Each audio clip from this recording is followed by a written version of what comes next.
पालन कर रहा है तू,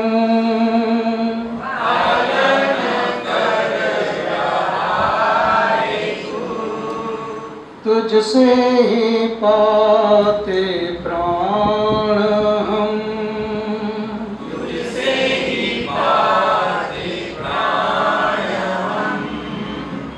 ओम भूर्भुवः स्वः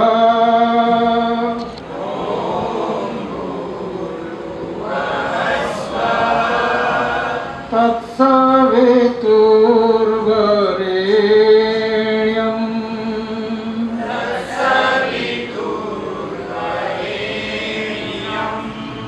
भर्गो देवस्य धीमहि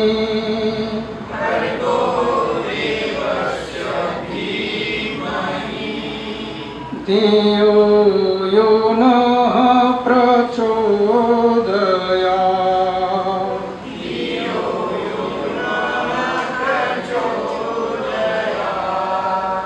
धियो यो नः प्रचोदयात्।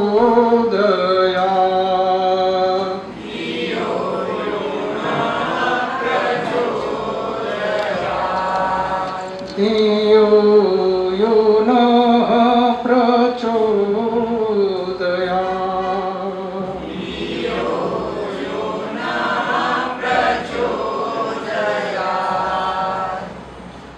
ओम विश्वानि देव शवितः दुरितानि पराशव यद भद्रम तन्न आशव। हे परम कृपाळु, हे दयानिधे, हे दयाळु, તું અમારી અંદર રહેલા દુર્ગુણ, દોષ, વ્યસન આ બધાને અમારાથી કોશો દૂર કરી દે, જેનાથી અમારું કલ્યાણ થાય એવા સદગુણોથી તું અમને ભરી દે। અડધો કલાક આપણે આ વાત કરીએ અને અડધો કલાક બધાએ કંઈ પ્રશ્ન કંઈ વાત કરવી એના માટે આપણે રાખીએ। એટલા માટે થઈ અને અત્યારે આ ટાઈપની આપણે વ્યવસ્થા કરી।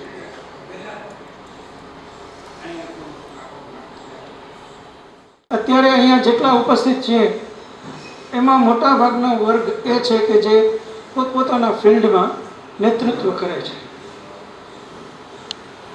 તો એ એમાંથી સમય આમાં આપે ત્યાં એની ખ્યાલ આવે કે ભાઈ એ લોકો કેટલા મૂળ જે આપણા શાસ્ત્રો છે વેદ એમના પ્રત્યે કેટલા ડિવોટેડ છે। એટલે આજે આપણે બેનો વેદ વિશે જ આપણે બધું જાણીએ। હમણાં જ જયંતિભાઈ કાલરીએ એવી વાત કરી કે 100 જણાને આપણે વેદના નામ પૂછીએ તો એમાંથી 90 જણાને તો 4 વેદના નામ આવડે નહીં, આવડે તો યાદ કરીને બોલવા પડે। આ પરિસ્થિતિ આપણી અત્યારે છે અને વેદ ઈશ્વરની વાણી છે। વેદ પરમપિતા પરમાત્માએ બનાવેલા છે, એટલે એમાં પૂર્ણ સત્યની વિદ્યા લખેલી છે। કારણ કે ઈશ્વર કોઈ દિવસ અસત્ય બોલતો નથી, પરમાત્મા ક્યારેય ખોટું બોલે નહીં।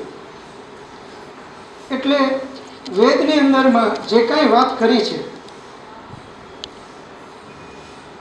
એ સૈદ્ધાંતિક વાત કરી છે, જ્યાં કોઈ સ્ટોરીની વાત નથી।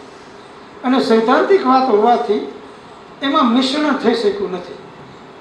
સ્ટોરી એટલે શું કે અત્યારે તમે છો, આપણે ઘરેથી નીકળ્યા અને અહીંયા વેદ કથાના સ્થાન ઉપર આવ્યા, આનું કોઈ લખે તો જગદીશભાઈ એવું લખી શકે કે ઘરેથી નીકળ્યા અને બાજુવાળાના ઘરમાં ગયા, એમને કીધું ભાઈ હાલો તમારે આવવું હોય તો, એમ કરી અને રસ્તામાં વળી એક ભાઈ મળ્યા તો એની સાથે બે વાત કરી, એમ કરતાં કરતાં એ અહીંયા આવ્યા। બીજા કોઈ સ્ટોરી લખે તો શું લખે, એમાં થોડોક ફેરફાર કરે કે ભાઈ ઘરેથી નીકળ્યા અને સીધા પાનની દુકાને ગયા, ત્યાં જઈને એમ કીધું ભાઈ નીંદર ના આવે એટલે સરસ મજાનું મીઠી સાદું પાન બનાવી દો અને એ પાન લઈ નહીં આવ્યા. એ સ્ટોરીમાં થોડું મિશ્રણ કરી શકાય અને એને કોઈ સિદ્ધાંત સાથે મતલબ નથી, એટલે સ્ટોરીમાં આવો બદલાવ આવી શકે. પણ વેદની અંદરમાં આવી કોઈ સ્ટોરી નથી, ત્યાં માત્ર સિદ્ધાંતની વાત છે અને સિદ્ધાંતમાં કોઈ દિવસ કાંઈ બદલી કરી શકાય નહીં. જેમ કે એક સિદ્ધાંતની વાત કરીએ કે ચોરી ન કરવી, તો હવે આમાં ક્યાંય બદલાવ ન કરી શકાય આપણાથી. જેટલા સંપ્રદાયો છે એમણે પણ વેદની જે મૂળ વાતો છે એનો સહારો લીધા વગર એ પણ પોતાની વાતને આગળ નહીં વધારી શકે. સ્વામી દયાનંદ સરસ્વતીજીએ કીધું, કોઈ એમને પૂછ્યું કે ભાઈ હવે આમાં તો અનેક વાતો અમે સાંભળીએ છીએ, અનેક ગ્રંથોમાં અલગ અલગ વાતો લખી છે, તો હવે આમાં સાચું શું, વેદની વાત કઈ એને અમે કેમ સમજવી, ઓળખવી કેમ?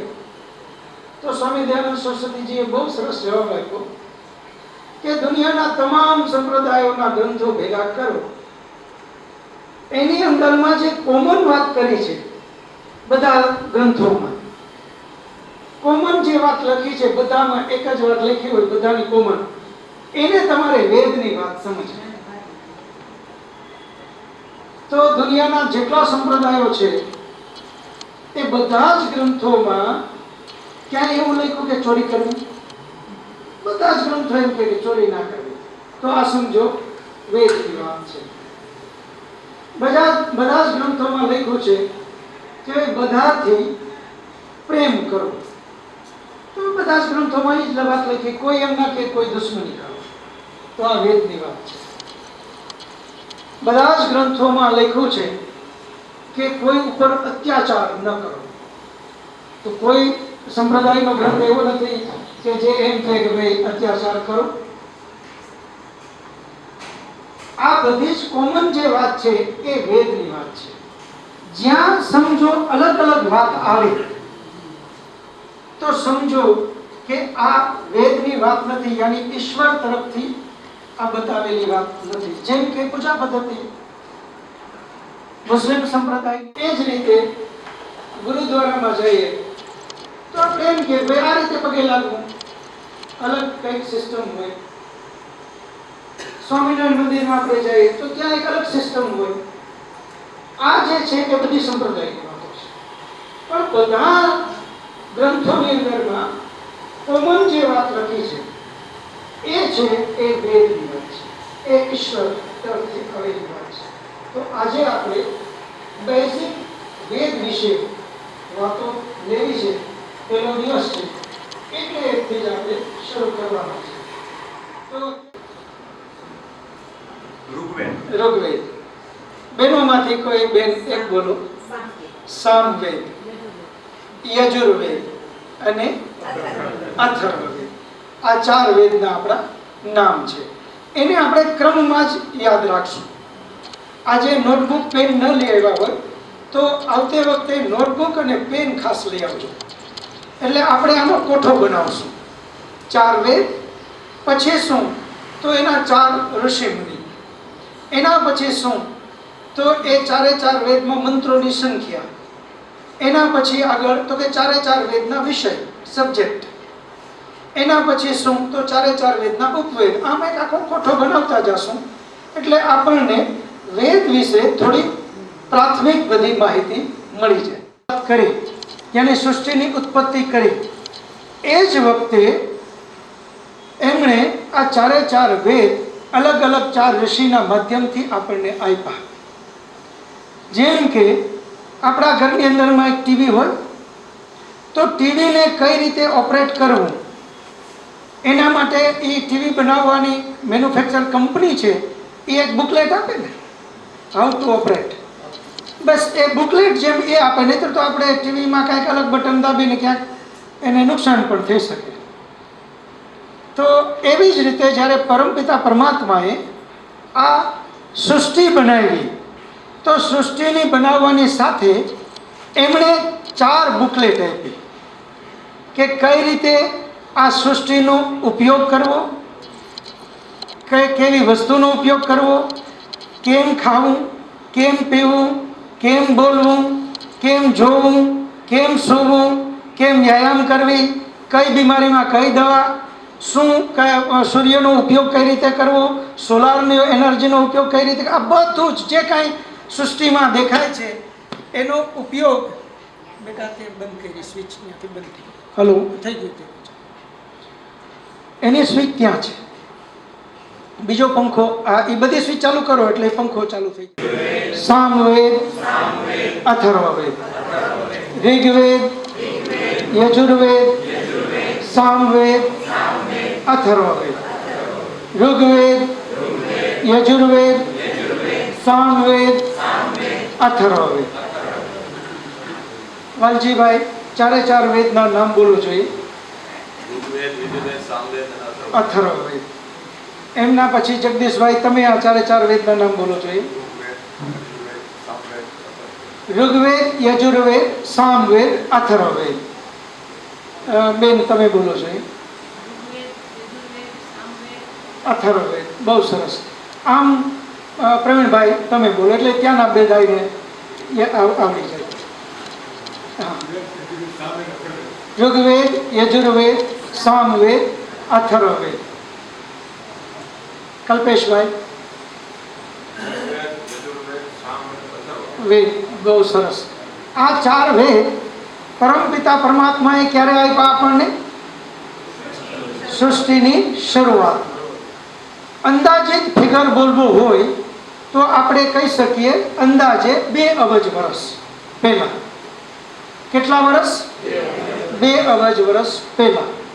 અને એક્ઝેક્ટ ફિગર બોલવો હોય તો જે નોટબુક લઈને આવ્યા એ લખી લ્યો. 1,08,53,125 વર્ષ. ફરી પાછું બોલું છું. 1,96,53,125 વર્ષ. આટલા વર્ષ પહેલા પરમાત્માએ આની આ સૃષ્ટિની શરૂઆત કરી અને એ વખતે જ પરમાત્માએ આપણને વેદ આપ્યા. તે પરમાત્માએ સૃષ્ટિની શરૂઆતમાં જ આ જ્ઞાન બધાને આપ્યું. આ એક પ્રાઇમરી આપણને 4 વેદના નામ: ઋગ્વેદ, યજુર્વેદ, સામવેદ, અથર્વવેદ. હર્ષ અને હાર્દિક ઉપર હજી ચેર બધી પડી છે, ઉપરથી નીચે લેતા આવો, ઉપરથી નીચે લેતા આવો. ઋગ્વેદ,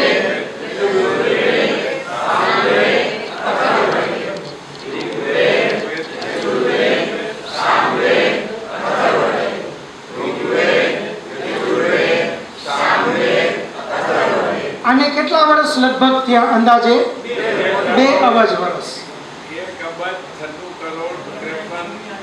8 લાખ.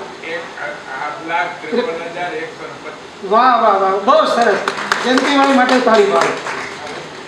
આપણે ઘણીવાર એવું વિચારીએ ને કે બિઝનેસમાં આટલા બધા આગળ કેમ આવી ગયા. જયંતિભાઈની એક ઓળખાણ આપું. આલાપ એવેન્યુના નામથી, આલાપના નામથી જેટલા પ્રોજેક્ટ છે એ જયંતિભાઈ કાલરિયા. એટલે બિઝનેસમાં આગળ ત્યારે અવાય કે શાર્પ મેમોરી હોય અને પાછી રુચિ વેદમાં હોય. આ એક અગત્યનું છે. બધા જ બિઝનેસમેન પાછા અહીંયા નથી આવતા. ડૉક્ટર ભીમાણી સાહેબ લોક કલ્યાણ માટે ઉપયોગમાં આવે છે.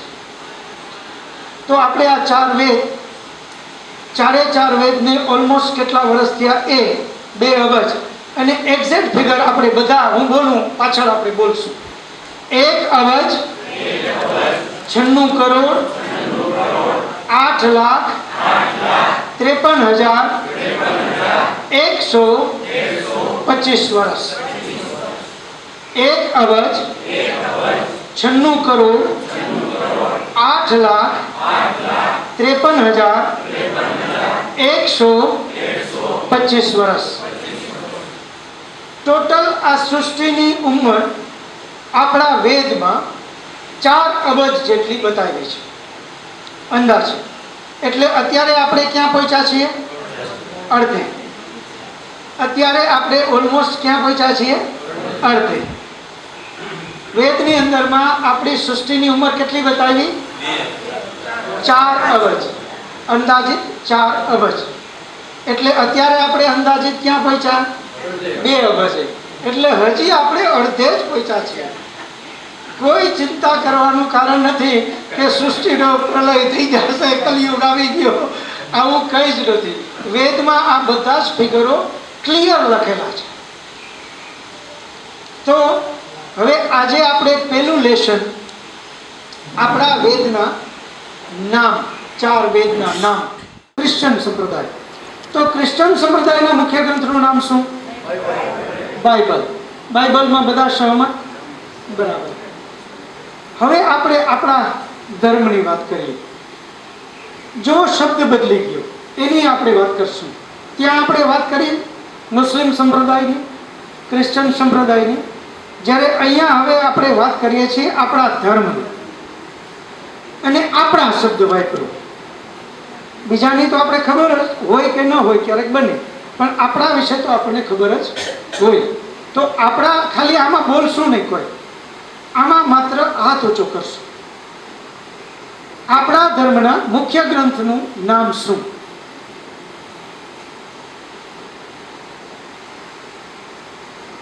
જી. વેદ. 4 વેદ. તમે ભાઈ? નહીં, તમે? હે? ગીતાજી. ગીતાજી. તમે કલ્પેશભાઈ શું કહો? 4 વેદ. તમે? 4 વેદ. અહીંયા મોટા ભાગના આપણે, કેમ કે વેદ ચિંતક છીએ અને એટલા માટે, નહીતર મોટા ભાગની જગ્યાએ જ્યાં આપણે જઈએ છીએ, જેમ કે સેન્ટ્રલ જેલમાં શિબિર કરી, તો ત્યાં પૂછીએ એટલે લગભગ 10 નામ આવે. કોઈ કે ભાગવત ગીતા, કોઈ રામાયણ, કોઈ કે શિવપુરાણ, કોઈ અલગ અલગ, યાની ઘણા બધા નામ આવે. અને આ બધા જ નામ આપણા ધર્મના ગ્રંથોના મહાન ગ્રંથો છે. એમાં ક્યાંય કોઈ આ ઊંચો યા આ નીચો ગ્રંથ આવી વાત કરવા માટે અહીંયા આપણે આ નથી વાત કરતા. પરંતુ જ્યારે મુખ્ય ગ્રંથની વાત આવે તો આપણે માત્ર 4 વેદ કહેવા જોઈએ. મુખ્ય ગ્રંથની વાત આવે ને 4 વેદ શું કામે? તો આપણે એનું જરા ચિંતન, એટલે આપણે એકદમ બેઝિક ને કન્ટિન્યુ આગળ ને આગળ ચાલુ રાખશું. તો આ 4 જે વેદ છે એ આપણા મુખ્ય ગ્રંથ શું કામે? જેમ આપણે મુસ્લિમ લોકોના સંપ્રદાયમાં કુરાનને એનો મુખ્ય ગ્રંથ કીધો, તો એના વિશે જરા વિચાર કરીએ કે એ કુરાન શું કામ? કોઈ જવાબ આપશે કે ભાઈ મુસ્લિમ સંપ્રદાયનો મુખ્ય ગ્રંથ કુરાન શું કામ? પ્રોફેટ મુહમ્મદે એમાં કીધેલી વાત છે. જી જી. એટલે એ મુખ્ય. પ્રવીણભાઈ જી. જી. અચ્છા. એટલે એ ત્યાંથી હજી કોઈ, અને હજી વધારે થોડું સ્પષ્ટ કરીએ, હજુ વધારે કંઈ જ્યોતિબેન, હજુ થોડુંક આને કે ભાઈ કુરાન જ શું કામે? મુસ્લિમ સંપ્રદાયનો મુખ્ય ગ્રંથ કુરાન આપણે શું કામે? તો થોડુંક હજી એનું ચિંતન કરીએ આપણે કે કુરાન અને 1400 વર્ષ એપ્રોક્સ આપણે અંદાજે કહીએ તો 1400 વર્ષ. તો મુસ્લિમ સંપ્રદાયની શરૂઆત જ કુરાનથી થઈ, એટલે એમનો મુખ્ય ગ્રંથ કુરાન છે. એ જ રીતે હવે બાઇબલની આપણે વાત કરીએ તો બાઇબલ જ ક્રિશ્ચન લોકોનો મુખ્ય ગ્રંથ શું કામ? મુકેશ, બાઇબલ જ શું કામ?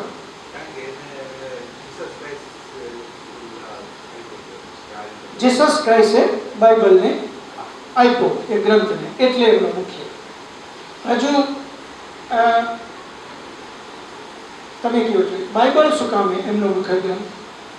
કે ત્યારે જ્યારે ઈસુ ખ્રિસ્ત જ્યારે આ પૃથ્વી ઉપર આવ્યા ત્યારે સૌથી પહેલા એને જે સ્મૃતિમાં આવ્યું અને જે એને લખ્યું એટલે ત્યારથી એને ધર્મ નવા એક સંપ્રદાયની શરૂઆત કરી અને ત્યારથી એને માઇલસ્ટોન માન્યો એ ગ્રંથને. બરાબર. એટલે એનો એ મુખ્ય ગ્રંથ છે. અજય જીસસની જે વાણી એ લોકો કહે છે જી એ એમને જીસસ સાહેબે ઉદ્દેશો કે વિચારો છે એટલે એમને એક ગ્રંથમાં જે કન્સોલિડેટ કર્યા અને બાઇબલ તરીકે જે નામ આપેલું છે એમને ફોલો કરતા. જી જી જી બહુ સરસ. હવે આપણે એક વિચારીએ કે જીસસ પોતે ક્રિશ્ચન હતા? કોણ હતા? યહૂદી હતા. તો એનો અર્થ એ થાય કે જીસસે બાઇબલ આપ્યું પહેલા આ દુનિયામાં કોઈ ક્રિશ્ચન નહોતા. જીસસ પોતે સ્વયં પણ યહૂદી હતા. એમણે યહૂદી ધર્મના ગ્રંથોમાં થોડું ચિંતન મનન કરી અને નવું કંઈક ફેરફાર કરીને એક ગ્રંથ બનાવ્યો. એનું નામ છે બાઇબલ. પણ યહૂદી ધર્મના લોકોને એમ લાગ્યું કે આણે તો આપણા ધર્મનું અપમાન કર્યું, આપણા ગ્રંથોમાં ફેરફાર કરીને કંઈક નવો ગ્રંથ લખવા, એટલે એને સૂર્ય ચડાવી દીધા, હાસ્ય ચડાવ્યો. પણ અમુક લોકો એવા હતા એને એમ લાગ્યું કે ભાઈ જીસસના ગ્રંથને વાંચવો તો જોઈએ આપણે, એમાં એ શું કહેવા માંગે છે, અને આપણે એનું ચિંતન બનાવ્યું. એને ગમ્યું. હવે એને એ ડર લાગ્યો કે જો આપણે યહૂદી કહી ને આપણે આનું ફોલો કરશું તો આપણે હાલ જીસસ જેવા થશે. એટલે એમણે પોતાની જાતને યહૂદી ન કહેવડાવતા એક અલગ જ સંપ્રદાયની શરૂઆત કરી અને એ છે એ ક્રિશ્ચન. એટલે ક્રિશ્ચનની શરૂઆત એ ક્યાંથી થઈ? બાઇબલથી. એટલે એમનો મુખ્ય ગ્રંથ બાઇબલ છે. હવે આપણે આપણા ધર્મના ગ્રંથોમાં આવીએ. ગીતાજી આપણો ધર્મનો મહાન ગ્રંથ છે. દુનિયામાં કોઈ એવો દેશ નથી કે જ્યાં ગીતા જેવો મહાન ગ્રંથ ઘરે ઘરમાં હોય. આટલો મહાન ગ્રંથ છે. પણ એની શરૂઆત ક્યારે થઈ?